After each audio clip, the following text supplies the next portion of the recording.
parece, podemos ir empezando. Muy bien.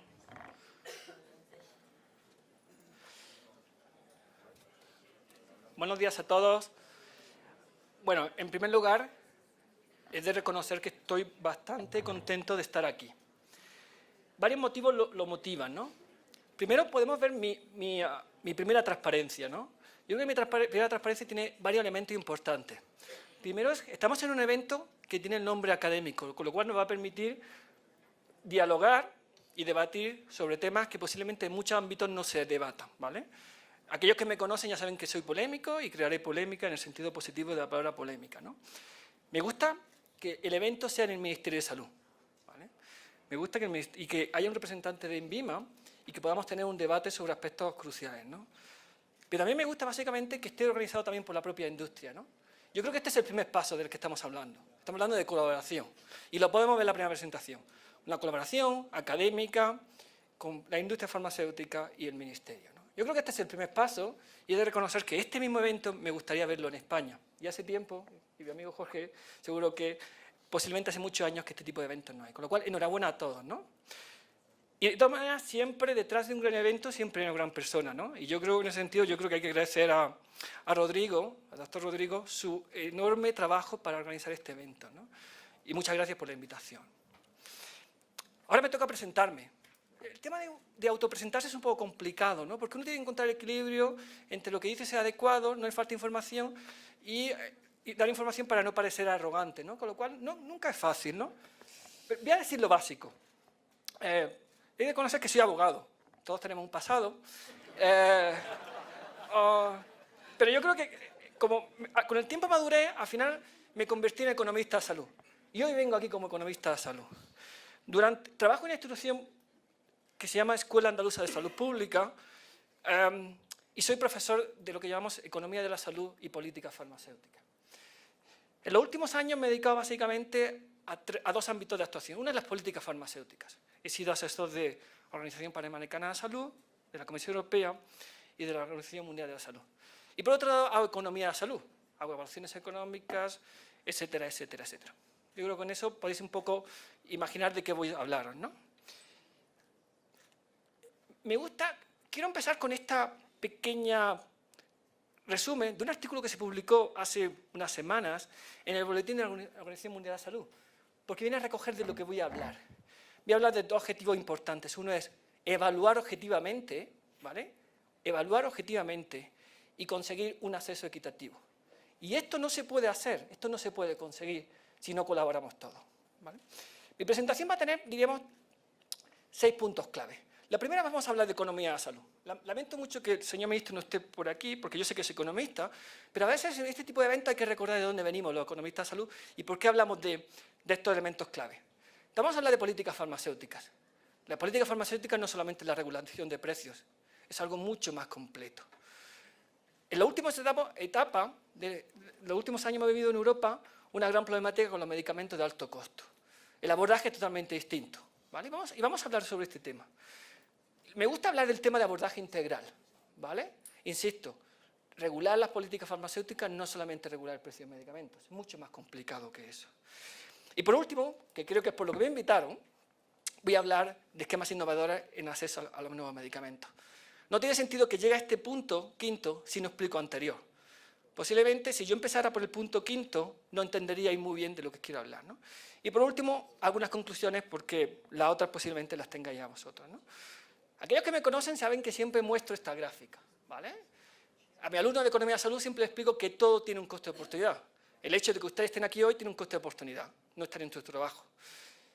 El sistema público tiene cada día, siempre pongo un ejemplo, cuando nosotros trabajamos en los hospitales, el gerente de un hospital tiene cada día encima de mesa distintas prestaciones que tienen que incorporar al hospital. O una nueva UBI móvil pediátrica o la compra de nuevos medicamentos para hepatitis C. Esto es un problema, porque los recursos no son ilimitados, pero las necesidades sí lo son. Hace unos cuantos años, un señor que se llama Michael Rowling publicó algunos artículos, algunos más polémicos que otros. Este es muy interesante, porque viene un poco... Rowling es el director del NICE, que sabéis que es un organismo público en el sistema británico, que viene un poco a asesorar al gobierno sobre qué prestaciones tiene que financiar, ¿no? Y viene a decirle a todo el mundo que ningún sistema sanitario en el mundo, ninguno, ¿vale? Ninguno, tiene suficientes recursos para proveer a todos los ciudadanos con las mejores posibles soluciones y a cualquier coste. Y cualquier persona que crea esto, diríamos que vive en el país de la Alicia del País de Maravillas. No es posible. Pero este señor, un poco en su ánimo de ser consciente de la problemática que hay, dijo: yo como responsable del NICE tengo que deciros que el Sistema Nacional de Salud tiene que ser justo con todos los pacientes. No solamente con los pacientes que tienen degeneración macular o con los pacientes que tienen cáncer de mama o cáncer renal. Si nosotros gastamos mucho dinero en pocos pacientes, dejamos de gastar dinero en pocos pacientes. Y no es una cuestión de ser injusto o cruel, es cuestión de mirar por todo el mundo. Y ese es el papel que tienen cada día los ministerios de salud, mirar por todo el mundo, ¿no? Por eso digo que la política farmacéutica es una política global, ¿vale? Me gusta mostrar este documento, que es algo antiguo, de los años 90, que es una guía que editó la OMS diciendo cómo desarrollar una política farmacéutica. Y básicamente es muy bonita la portada porque vienen los 9 puntos clave. Insisto, la regulación de precios es una, pero tiene muchas más importantes. De hecho, es esta de lo que estamos hablando. Lógicamente no hay tiempo, ¿no? Pero me gusta la primera, seleccionar los medicamentos. La OMS le llama seleccionar medicamentos esenciales. Yo hablo así como seleccionar medicamentos basados en la evidencia. Y es lo que tenemos que hacer. Y básicamente es lo que no hemos hecho, ni en Colombia, ni en Europa, ni en España, en los últimos años. Vamos a hablar de innovación, ¿vale? Vamos a hablar de innovación. Algunas instituciones no sesgadas, como puede ser IMS, viene a decir que en el año 2007 solamente hubo 8 innovaciones. Aquel año salieron al mercado 42 productos. La Comisión Europea, el Consejo de Europa, perdón, en los últimos informes dijo que, por favor, no confundamos nuevo con innovador, ¿vale? Y yo creo que hace tiempo hemos confundido el concepto. También es cierto que cuando estamos hablando de innovación, muchos pagadores se centran en el concepto de valor terapéutico. En un informe que tuve la oportunidad de trabajar cuando era asesor de la Comisión Europea, le dijimos a los pagadores: oye, el valor terapéutico es importante, es clave, pero hay otro valor relacionado con la calidad de vida y socioeconómico que en algunas patologías se tiene que tener en cuenta, ¿vale? Estoy pensando en el Alzheimer, ¿vale? Alzheimer no es solamente importante el valor terapéutico, sino el impacto socioeconómico que supone para las familias. Y hay muy pocos países, y como ejemplo creo que solamente Suecia, donde tienen en cuenta lo que se llama costes indirectos a la hora de hacer una evaluación económica. Aquí tenemos que trabajar también, ¿vale? Es verdad que hay poca innovación, eso podemos debatirlo más o menos, pero también es cierto que posiblemente tengamos que redefinir el concepto de innovación y tengamos que redefinir el concepto de valor terapéutico. En los últimos años han salido artículos muy polémicos, ¿vale? Este es un artículo clásico publicado en el British Medical Journal que decía que los nuevos medicamentos que salen al mercado aportan poco y cuestan mucho. Esto no es un problema de la industria farmacéutica, esto no es un problema de los reguladores, no es un problema de los ciudadanos, no es un problema de los médicos, es un problema de todos, ¿vale? Aquí es muy fácil decir que es culpa de la industria o es culpa del regulador. No, yo creo que aquí tenemos un problema, todos, que hasta ahora no hemos sabido resolverlo de modo adecuado, ¿no? Sin duda alguna es que no podemos hacer un sistema sostenible. Mirad este ejemplo. He quitado los nombres básicamente porque a veces crea seco la mirada, ¿no? Pero lo que no podemos permitir en los próximos años es que para algunas patologías, esto puede ser cáncer colorectal, quiero recordar, necesitamos invertir, pagar mucho dinero para conseguir pocas ganancias en salud, ¿vale? Aquí no es cuestión, como decía Rowling, de ser injusto o cruel. Básicamente es cuestión de sostenibilidad y es cuestión de coste de oportunidad. No nos centremos en los ejemplos, centrémonos en el futuro, ¿no? Y posiblemente este tipo de gráficas tienen sentido porque en el pasado no fijamos precios basado en el valor. Fijamos precios basados en, no sé, vamos a verlo más adelante, ¿no? Tenemos otro problema, y es que a veces no podemos pagar los fármacos, ¿no? Este es el ejemplo de Europa. No he conseguido datos de América Latina, pero mirad en el caso de Europa, los países que tienen el precio más alto con respecto a los países que tienen el precio más bajo es el doble, que no está mal, ¿vale? Es decir, Polonia paga la mitad que paga Alemania. Y eso no me preocupa, yo creo que está bien, ¿no? Me preocupa esto, es que el PIB per cápita de Polonia es 10 veces más bajo que Alemania. Aquí tenemos un problema de asequibilidad, de affordability. Y si hacemos este ejercicio en América Latina, alguien lo comentó en unos ponentes anteriores, tenemos que ajustar las cosas por PIB, o por paridad de poder adquisitivo. Y aquí no lo estamos haciendo, ¿vale? Porque además tenemos un problema que seguramente va a pasar en la región. Y es que con este sistema, al final con el tiempo vamos a tener una convergencia de precios. Y muchos países, Colombia, posiblemente con el paso del tiempo va a pagar el mismo precio que Estados Unidos. Y no creo que eso sea posible. La consecuencia, la causa, esto. Si todos empezamos a jugar al juego de precios internacionales de referencia, en el mundo vamos a tener un sistema de convergencia. Eso tiene ventajas, pero también tiene inconvenientes. Y tenemos que jugar todos. En algún momento se habló del tema de los precios confidenciales. No podemos jugar a este juego, no podemos jugar al juego de los precios de referencia con las cartas marcadas. No podemos jugar a un juego donde los precios que estamos comparando no son precios reales, son precios confidenciales. Si queremos precios confidenciales, tenemos que trabajar con otros mecanismos. Este posiblemente no funciona. Sería muy interesante luego en el debate, a mí me interesa mucho la circular número 3 del Gobierno de Colombia, que viene un poco, y agradezco enormemente la transparencia en el proceso de definir los criterios para precios internacionales de referencia en el país, pero me sigue sorprendiendo que haya referencia de países como Noruega. No veo muchos noruegos en la sala. Y también es cierto que en algún momento hablaba de proximidad geográfica en Colombia, similitud en el grado de intervención económica, etcétera, etcétera. Tenemos que ser más conscientes de que algunos países que utilizamos como referencia posiblemente no sean los adecuados, ¿no? Pero lo que sí agradezco básicamente es la transparencia en el proceso. Y Colombia es de los pocos países que han hecho posible tener una cesta de países de un modo público. Muy pocos países. Y eso es un paso adelante para trabajar conjuntamente, ¿no?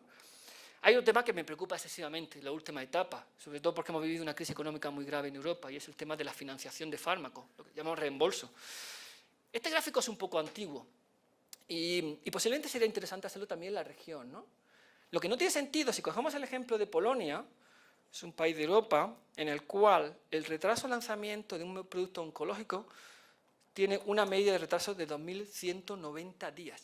¿Insisto? País europeo. 2.190 días. ¿Vale? Si un año tiene 365, estamos hablando de cerca de 8 años. 8 años de retraso en el lanzamiento de un fármaco. ¿Vale? Vale, podemos ir con una de mis primeras afirmaciones, que no hay mucha innovación. Bueno, pero es que aquí estamos perdiendo innovaciones realmente. ¿Vale? Segundo tema, no es un problema de los pobres, es un problema también de los pequeños. Y en la región tenéis países del Caribe. Veamos Chipre. Chipre es el tercer país.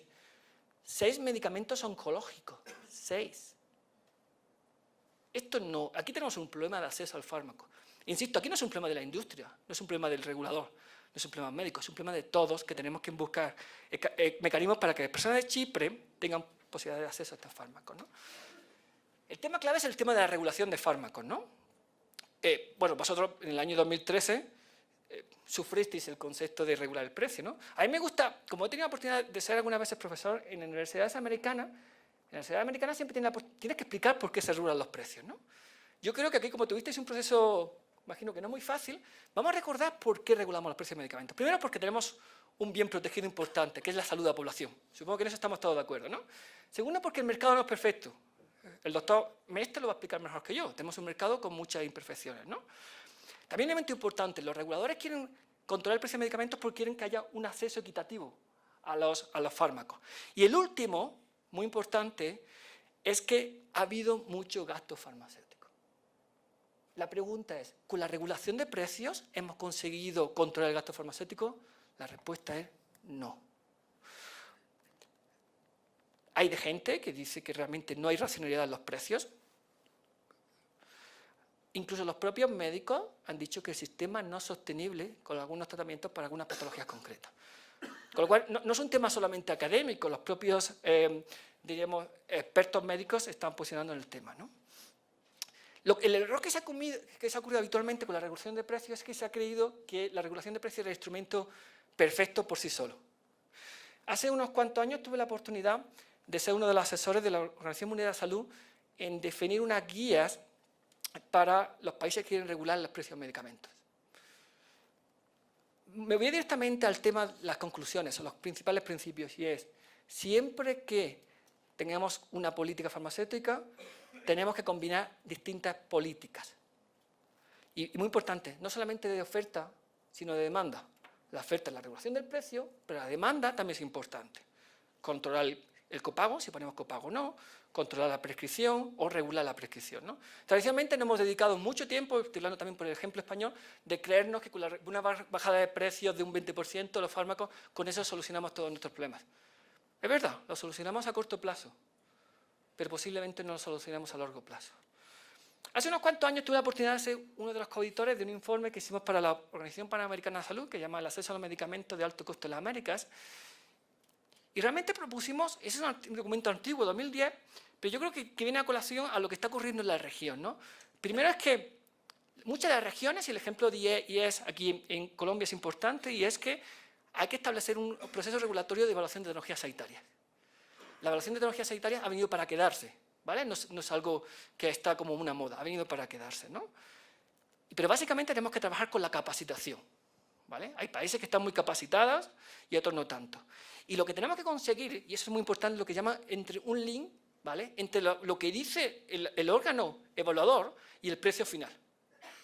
Si no establecemos, creo que en un informe que hemos hecho recientemente para OPS, creo que solamente en el 42% de los casos de la América Latina había un link entre la evaluación y la decisión. Y eso es un grave error. Si estamos evaluando, tenemos que utilizar esa evaluación para fijar el precio. Pero no solamente eso, sino que regular los precios de medicamentos tampoco es fácil. Regular los precios de medicamentos no es bajar el precio de medicamentos. Es una tarea compleja a largo plazo y tenemos que básicamente capacitar a los legisladores. Básicamente trabajando con el tema del valor añadido del fármaco. Podemos definir el valor añadido, innovación, no innovación, podemos hablar de valor terapéutico simple o valor terapéutico añadido o valor terapéutico socioeconómico, lo que queramos. Lo importante es definirlo. Porque si no tenemos las reglas de juego claras, posiblemente no queramos jugar y eso a lo largo del plazo tiene sus consecuencias. Y por último, posiblemente será la palabra que más repita a lo largo de toda la mañana, el concepto de transparencia. ¿Vale? El concepto de transparencia es clave para cuando estamos trabajando con precios, ¿no? Mirad que sabéis que ahora uno de los objetivos principales de la OMS es lo que se llama cobertura universal, ¿vale? Y básicamente habla de un conjunto de estrategias que viene un poco a refrendar los distintos documentos que he comentado anteriormente, ¿no? Habla de selección de medicamentos basada en evidencia, transparencia en los mecanismos en este caso de concurso público, anteriormente se hablaba de negociación, y básicamente contratos entre prescriptor y dispensador.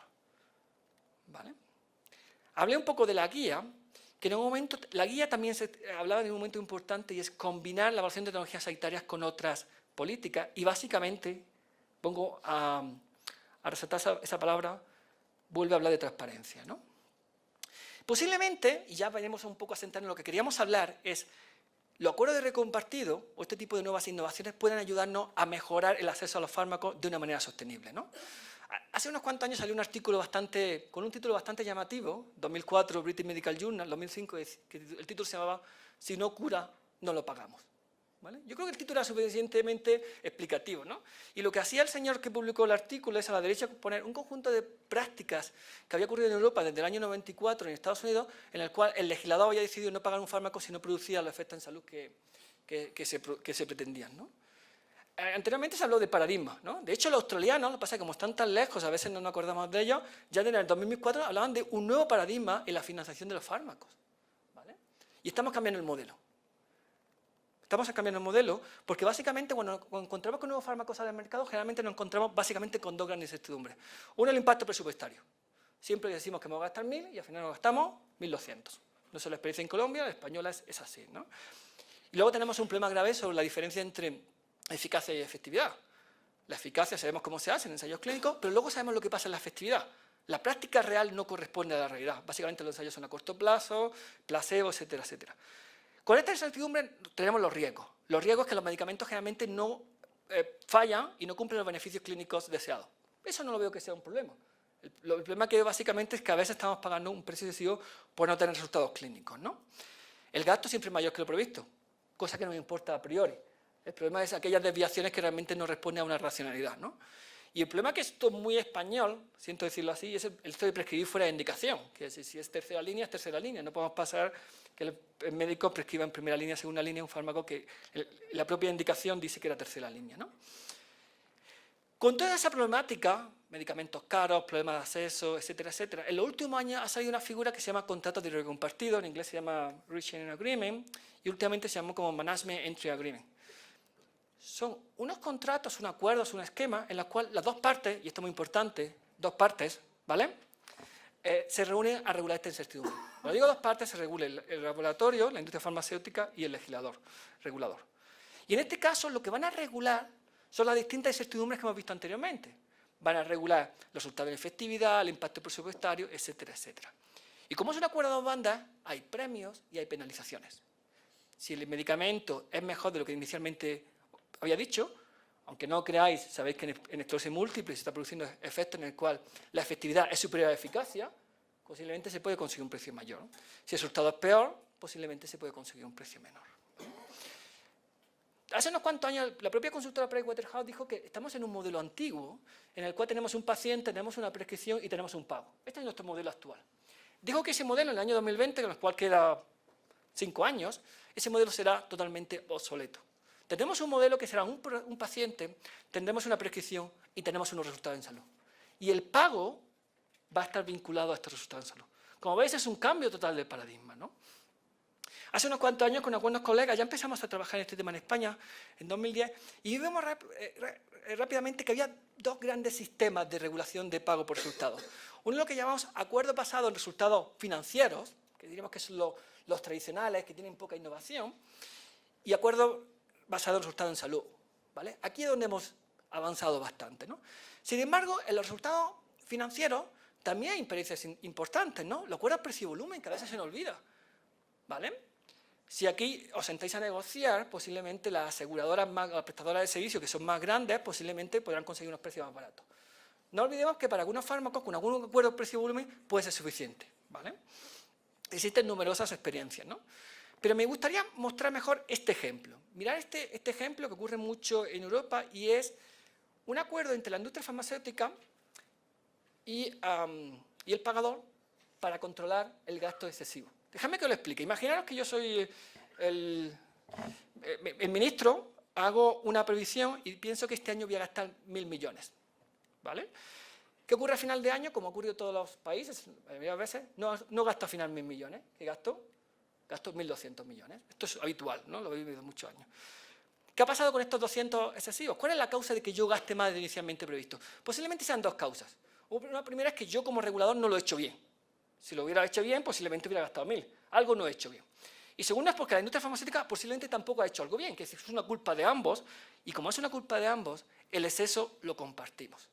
De estos 200 que hemos sobregastado, 100% lo asume, diríamos, el regulador, el pagador público, y el 100 restante lo paga la industria farmacéutica de acuerdo a su volumen de ventas.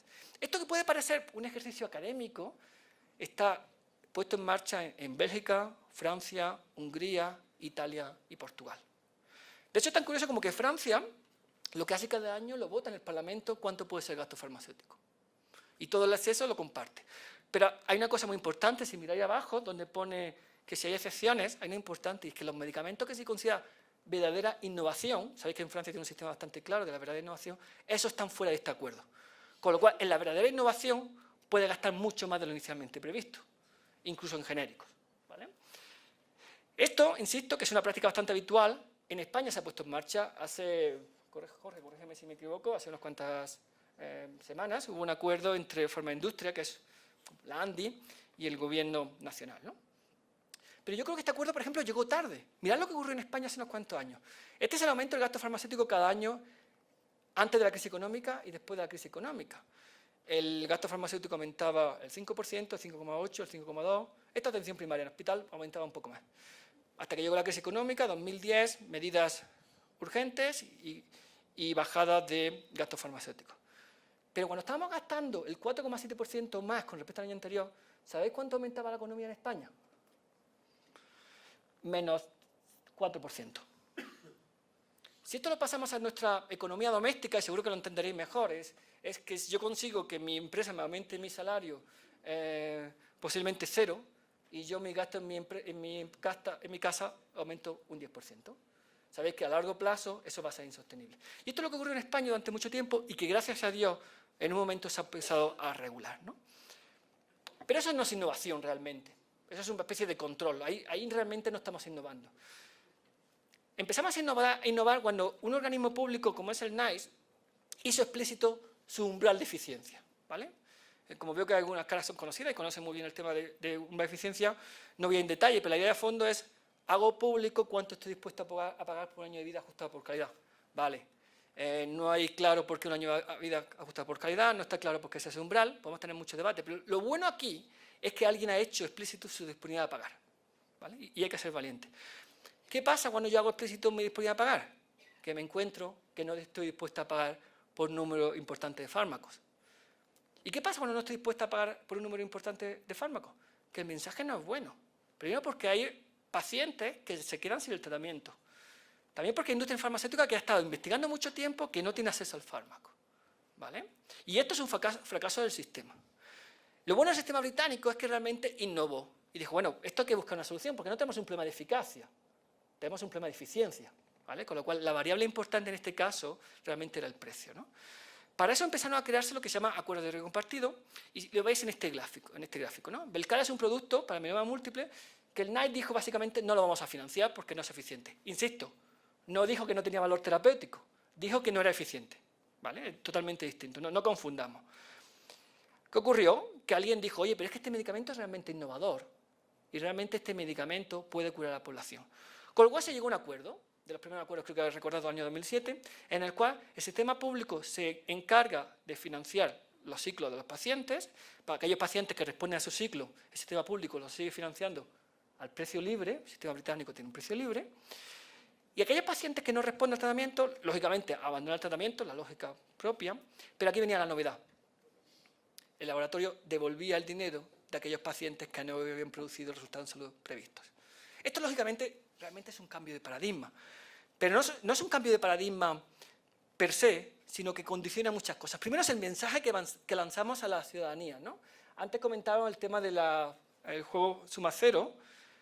Lo que hicieron el sistema británico es explicar a la población, es importante la transparencia, pero explicar a la población que hemos hecho una cosa que llama win-win solution. Le explicaron a la población, mire usted, tenemos un fármaco en el mercado que no es eficiente. Y se lo explicamos a la población. Pero hemos llegado a un acuerdo con el laboratorio para hacerlo eficiente, ¿vale? Y aquí es donde tenemos que trabajar. Y yo creo que el problema es que no hemos trabajado en este tema. Es sentarnos y buscar una win-win solution. Porque aquí gana todo el mundo. El sistema público tiene acceso al fármaco, el paciente tiene acceso al fármaco, el laboratorio tiene el fármaco en el mercado, etcétera, etcétera, etcétera. La opción de no financiarlo es un fracaso para todos. Claro, la pregunta era, ¿esto es un hecho anecdótico o realmente la experiencia es mucho más que esto? En el año 2011 la Comisión Europea nos encargó ver un poco, concretamente en oncología, si había muchas más experiencias de este tipo en Europa, ¿no? Realmente nos encontramos que la casuística en Europa, disculpa, posiblemente lo veáis muy pequeño, pero bueno, al final de mi presentación viene mi correo, con lo cual me la podéis pedir, ¿no? Pero básicamente lo que quiero ensayar aquí o comentar aquí es que no hay un ejemplo concreto, sino una línea de trabajo importante, ¿no? Por ejemplo, el grupo A sería aquel tipo de acuerdo en el cual yo pago una cantidad global por el fármaco. Paciente que tiene cáncer de pulmón, yo, financiero público, pago $10.000. Me da igual que el paciente requiera un fármaco, 3 fármacos o 4 fármacos. Eso existe, sistema británico. Tenemos el ejemplo B, en el cual yo, pagador público, solamente pago la fase inicial del tratamiento. ¿Qué dice el ensayo clínico? Que el paciente toma 8 ciclos. Vale, yo, pagador público, me comprometo a pagar 8 ciclos. El ciclo 9º, 10º y tal, lo da el laboratorio. El segundo ejemplo, el tercer ejemplo, sería lo contrario, ¿vale? Yo solamente financio cuando veo que empieza a haber resultados en salud. Quiere decir, los primeros ciclos los da el laboratorio, cuando empieza a haber resultados en salud, realmente el sistema público empieza a financiar. Etcétera, etcétera, etcétera. La ventaja de todo esto, que es transparente. Otra ventaja importante, si veis a la derecha, no siempre ha habido este tipo de acuerdos porque un medicamento haya sido rechazado. Veis que a la derecha hay productos que fueron aceptados por el sistema público. El Knight dijo que eran eficientes y a pesar de eso el laboratorio se sentó a negociar con el pagador, posiblemente por temas de impacto presupuestario, etcétera, etcétera. Con lo cual, aquí hay muchas maneras de trabajar. El ejemplo E, por ejemplo, es yo voy pagando un descuento con el número de ciclos adicionales. El primer ciclo lo pago al 100%, el segundo ciclo lo pago al 90%, etcétera, etcétera, etcétera. Es decir, mecanismos existen, ¿vale? Pero no son ejemplos solamente del sistema británico, que a veces no es nuestra referencia, sobre todo a través del NICE. Vamos a ver el ejemplo italiano, que posiblemente sea mucho más parecido a lo que nosotros queremos implantar, y es un sistema en el cual se regula el precio del fármaco. Recordamos, sistema británico, Jorge lo explicará después, precio libre del medicamento, se regula el reembolso. Sistema italiano es como nuestro sistema colombiano, nuestro sistema español. Yo fijo el precio del medicamento y lo que hago en el laboratorio, una vez que he fijado el precio del medicamento, solamente le pago el 50%. ¿Vale? Una vez que le pago el 50%, a los pacientes que responden, ¿vale?, le vuelvo a pagar el otro 50%, con lo cual he pagado el 100% del fármaco. Y a aquellos pacientes que no responden, ¿vale?, no le pago el 50%. En esta situación, en la primera, todos hemos ganado. El sistema público ha pagado por un paciente curado o mejorado en salud, el laboratorio gana y sobre todo los pacientes ganan. En el segundo, no todos perdemos, porque el sistema público ha pagado una parte del tratamiento, ¿vale?, que es importante, la pena es que no haya respondido, y el laboratorio también ha recibido parte del tratamiento. Con lo cual aquí vamos a tener una win-win solution, es decir, empezamos a trabajar en el futuro, ¿no? El sistema italiano no solamente tiene ejemplos, tiene otros muchos más ejemplos. Ellos diferencian entre cost sharing, risk sharing, payment by result. Pero bueno, la idea de fondo básicamente es sus descuentos iniciales, pago por resultados, etcétera, etcétera, ¿no? El sistema italiano es muy parecido al sistema británico. Hay una cosa importante que es el tema de transparencia de los acuerdos. Aquí podemos ver qué fármaco es, qué patología es, qué descuento hay y cuáles son las características. Con lo cual, si queremos empezar, posiblemente la casuística italiana, la casuística inglesa nos puede ayudar a trabajar en el futuro. Pero también es importante lo que llamamos avisos navegantes, ¿no? Este gráfico se publicó en una revista bastante prestigiosa que se llama Annals of Oncology. El autor es el propio director general de farmacia del ministerio, cosa que no es muy habitual. Vino un poco a explicarle a todo el mundo, para que no hubiera duda, de que hay dos maneras de acceder al mercado italiano, con acuerdo o sin acuerdo. Si usted firma un acuerdo y en la línea con puntos suspensivos, su medicamento va a estar antes en el mercado. Si usted no quiere acuerdo, porque la opción B es no querer un acuerdo, su medicamento también está en el mercado. Pero en vez de tener un retraso de 80 días, va a tener un retraso de 800 días. ¿Vale? La idea es, si llegamos a acuerdo, todos ganamos, porque recordáis, bueno, sabéis mejor que yo, las patentes expiran, hay un periodo y 800 días son cerca de 3 años, ¿no? Con lo cual es importante avisar de que los acuerdos nos ayudan a todos, ¿no? El sistema italiano tiene una cosa muy importante, y lo que se llama registros, ¿vale? Registros. De hecho, el sistema italiano es de los pocos que conozco donde primero estuvo el registro y luego estuvo el acuerdo, porque el sistema británico, que tanto alabamos, primero firma un acuerdo y luego se crea un registro. En el sistema italiano lo que se dieron cuenta que tenía un registro posiblemente lo más potente de Europa de enfermos de oncología, y bueno, si tenemos un registro en el cual veo el paciente, patología, tratamiento, resultado en salud, oye, ¿por qué no pagamos de acuerdo al resultado en salud? Lo tenían ya, con lo cual lo estuvieron muy bien. Luego ya crearon otra serie de lo que llaman Monitoring Register, que también tienen para psoriasis, enfermedades huérfanas, ¿no? También me di cuenta que lo tienen público en la base de datos y te puede bajar incluso todos los acuerdos, las características, etcétera, etcétera. Pero preparando la presentación me di cuenta que vosotros tenéis registros. De hecho, entrando en la página web de la cuenta de alto costo, tenéis el registro de VIH, enfermedad renal crónica, hemofilia, cáncer, artritis, huérfana. Si tenéis registro, tenéis lo más importante. Bueno, no, lo más importante es la voluntad, pero tenéis una cosa importante, que tener registro, ¿vale? Básicamente porque también rebusando esta información sobre, a lo mejor algún dato está erróneo porque lo busqué anoche de última hora, y es que tenéis un registro, por ejemplo, de hemofilia, con estas características, ¿no? Tenéis avanzado bastante para empezar a negociar acuerdos por resultados en salud, pago por volumen, etcétera, etcétera. Tenéis avanzado bastante más de lo que creéis, ¿no? Pero me preocupa esto, ¿vale? También encontré esta información, ¿no? A ver, yo hace unos años publiqué un artículo sobre un medicamento para cáncer de mama, no voy a decir nombre comercial, pero está muy claro que ese medicamento solamente funciona para los pacientes que tienen HR2 positivo, ¿vale? De hecho, la propia ficha técnica lo dice, solamente pacientes con HR2 positivo, con lo cual te tiene que hacer un biomarcador. Al hacer el biomarcador, si es positivo, le das el tratamiento y su efectividad es bastante grande. Me encontré ayer esta información que me sorprendió, es que solamente el 38% de la gente que tomó el tratamiento había realizado la prueba. ¿Alguien no leyó la ficha técnica? Bueno, tenemos registros, los registros nos ayudan a esto, ¿vale? Tenemos muchas más experiencias, ¿vale? No quiero consumir mucho más tiempo. El informe nosotros lo hicimos en el 2011, en el proyecto este que se llama EMINET, que veis arriba, que se llama European Medicine Information Network. Trabajamos con Panos Cánabos, un conocido de la zona, y con algunos compañeros más, y vemos realmente que existe mucha casuística en acuerdo de riesgo compartido, pero que los objetivos no son lo mismo. Hay gente que tiene el objetivo de impacto presupuestario. El 35% del acuerdo de riesgo compartido en Europa son por temas de impacto presupuestario. Es decir, no somos tan ricos como creéis. Segundo, el 18% tiene coste efectividad, que viene muy influido por el NICE y su tendencia, ¿no? Pero es que también hay acuerdos de riesgo compartido que tienen que ver con el uso. Vamos a hacer un acuerdo para monitorizar el uso, que no está mal, ¿no? Si queréis que me vaya un poco para atrás, esto es totalmente alucinante, ¿no? ¿Vale? Pues para eso podemos trabajar con riesgo compartido, ¿no? Pero no solamente es esto, sino que tenemos muchos tipos de instrumentos, ¿vale? Podemos tener, por ejemplo, lo que se utiliza mucho en Estados Unidos, que se llama el Coverage Evidence Development, es, tengo un medicamento que realmente promete mucho en una patología donde tengo una laguna terapéutica y no puedo esperarme. Yo como financiador estoy dispuesto a financiar la última etapa, diríamos, ¿no? Y estoy dispuesto a cubrirlo, financiarlo en la última etapa. Y ahí colaboro con el laboratorio, ¿no? Luego hay, por ejemplo, acuerdos basados en resultados en salud, o acuerdos basados en coste, o acuerdos basados en utilización. O directamente, para que no vamos a complicar, a veces con un descuento es suficiente, ¿no? A veces con un descuento es suficiente porque siempre está la estrategia de la industria farmacéutica de querer tener un precio alto por los efectos de los precios internacionales de referencia. Bueno, a veces un descuento puede ayudarnos mucho a mejorar, ¿no? Pero no nos olvidemos que existe otra mucha casuística, ¿no? Claro, y todos esos instrumentos tienen un impacto distinto, es que depende de lo que queramos conseguir, ¿vale? Queremos conseguir, aparte de pisar, queremos conseguir básicamente a veces un descuento inicial, podemos conseguir básicamente un reembolso si no es efectivo, un descuento, etcétera, etcétera. Tenemos instrumentos suficientes para hacer una planificación más adecuada de cómo trabajar con los productos farmacéuticos. A mí hay una cosa que me preocupa, ¿no? Y es que a veces cómo se interpretan los mensajes, ¿no?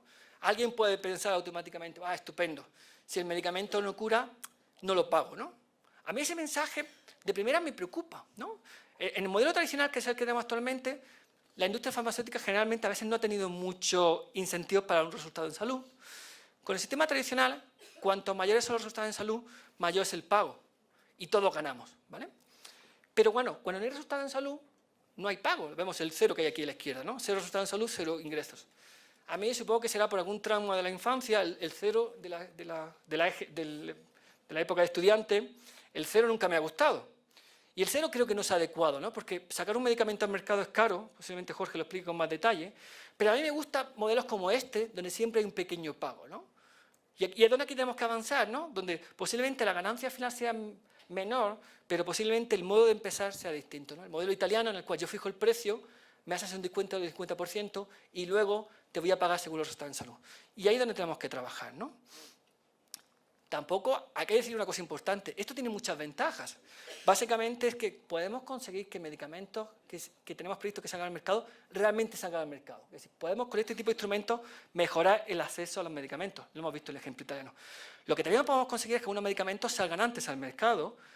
Lo que también podemos conseguir, y lo hemos visto actualmente en la firma entre Farmaindustria y el gobierno español, es que podemos conseguir controlar nuestro gasto farmacéutico. Lo podemos hacer, por fin, ¿vale? Con este tipo de acuerdos. Y una cosa que a veces se nos ha olvidado, que podemos conseguir datos reales de eficacia, perdón, de efectividad, por fin, ¿vale?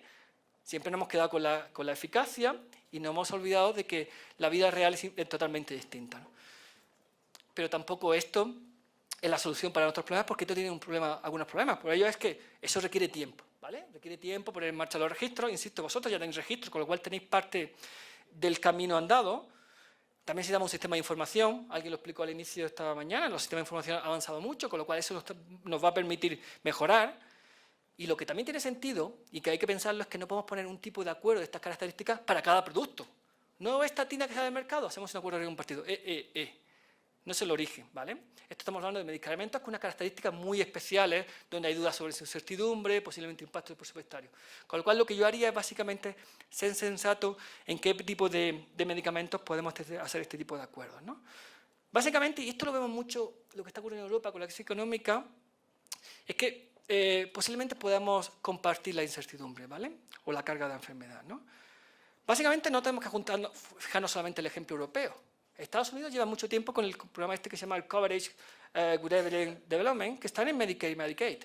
Y os recomiendo que entréis, con lo cual no tenéis que fijaros solamente en Europa, sino que Estados Unidos tiene bastante avance en este tema, ¿no? Yo quiero decir tres cosas para concluir, ¿no? Primero, ratificar mi agradecimiento, ¿no? Para mí es realmente un placer estar aquí y poder conversar este tema, ¿no? Segundo, es pedir un favor, ¿vale? No sé qué dicen los mensajes que he querido dar, ¿no? Aquí he habido mensajes críticos con la industria farmacéutica, críticos con el regulador, críticos con los pacientes, críticos con los médicos. No cojamos el que nos interesa. Aquí es un problema de todos, ¿vale? Y como es un problema de todos, como podemos ver con los burritos, aquí es un problema de todos que podemos solucionarlo todos. Pues muchas gracias.